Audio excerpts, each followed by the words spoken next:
Assalamualaikum dan selamat sejahtera kepada para pelajar yang cikgu kasih sekalian.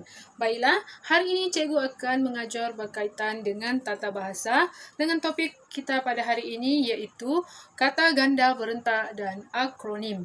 Baiklah, tanpa membuang masa, mari kita teruskan topik perbincangan kita pada hari ini. Baiklah kelas, apa itu kata ganda?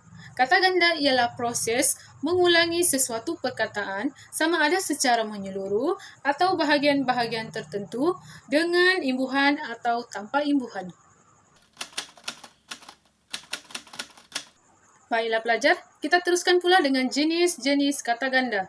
Dalam kata ganda, ia mempunyai 4 jenis, iaitu yang pertama, kata ganda penuh, yang kedua, kata ganda separa, yang ketiga, kata ganda berimbuhan, dan yang terakhir, keempat, ialah kata ganda berentak. Baiklah, tanpa membuang masa, mari kita teruskan dengan topik ataupun fokus pengajaran kita pada hari ini, iaitu kata ganda berentak. Baiklah pelajar, maksud kata ganda berentak ialah perkataan yang digandakan akan mengalami perubahan bunyi. Semua tahu kan apa itu kata ganda berentak? Jadi kita teruskan pula dengan contoh-contoh kata ganda berentak. Mari kita lihat contoh kata ganda berentak. Baiklah, yang pertama seperti yang kamu lihat, jenisnya ialah vokal serupa konsonan berbeza. Sebagai contoh, sayur mayur, kuih muih, dan lauk pauk. Dan yang kedua ialah jenis bebas. Kata ganda berentak jenis bebas, iaitu sebagai contoh saudara mara, ulang alik dan rempah ratus. Manakala yang ketiga ialah jenis vokal berbeza, konsonan berbeza. Sebagai contoh gunung ganang, suku sakat, kayu kayan dan sebagainya. Sebenarnya ada banyak lagi jenis ataupun contoh kata ganda berentak yang boleh kamu pelajari. Baiklah pelajar, kita beralih pula kepada kata akronim. Ada sesiapa yang tahu apa itu kata akronim?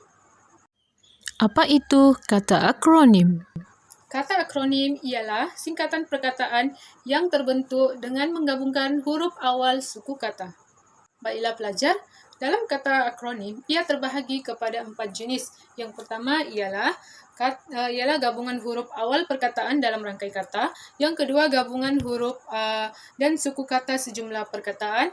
Yang ketiga ialah gabungan bahagian awal perkataan dengan bahagian lain perkataan mengikutinya. Dan yang terakhir, yang keempat, ialah jenis bebas. Okey, mari kita lihat contoh-contoh bagi setiap jenis kata akronim.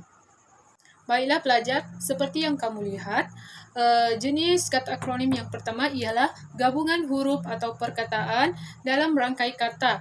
Sebagai kata jenis ini ditulis dengan huruf besar secara keseluruhan. Okey, contohnya yang kamu boleh lihat seperti Abim, Upsi, Kafa, MRSM dan Jais ditulis huruf awalnya dengan huruf besar. Seterusnya, kita beralih kepada jenis kata akronim yang kedua, iaitu gabungan huruf dan suku kata sejumlah perkataan. Okey, baiklah, kata jenis ini ditulis berdasarkan sebutan sedap tanpa urutan. Contohnya, mawar, perhilitan, dan mara. Masing-masing ditulis dengan sejumlah perkataan dan disebut dengan sedap mengikut ataupun tanpa urutan.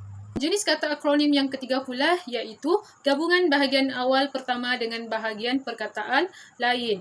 Kata ini terhasil apabila suku kata atau perkataan bahagian pertama dengan bahagian bukan awal perkataan yang lain digabungkan. Sebagai contoh, jentera tolak menjadi jentola, debu bunga menjadi debunga. Yang ketiga, jalan lurah menjadi jalura. Yang keempat, jenis nama menjadi jenama. Dan yang terakhir, asap kabut menjadi asbut. Itu adalah contoh-contoh bagi kata akronim yang ketiga. Sebenarnya ada banyak lagi yang boleh kamu pelajari. Baiklah, kita beralih kepada jenis kata akronim yang terakhir, iaitu jenis ataupun bentuk bebas. Sebagai contoh yang kamu boleh lihat, iaitu pranita, di mana terhasil apabila tergabung perkataan prajurit dan wanita, maka terbentuklah pranita. Okey, itu sahaja jenis-jenis kata akronim beserta contohnya. Baiklah pelajar, Setakat itu sahaja penerangan cikgu tentang topik kata ganda berentak dan kata akronim. Cikgu berharap penerangan tadi dapat membantu para pelajar meningkatkan pemahaman dan penguasaan tentang aspek tata bahasa. Okey, baiklah kelas. Sekian itu sahaja daripada cikgu. Assalamualaikum.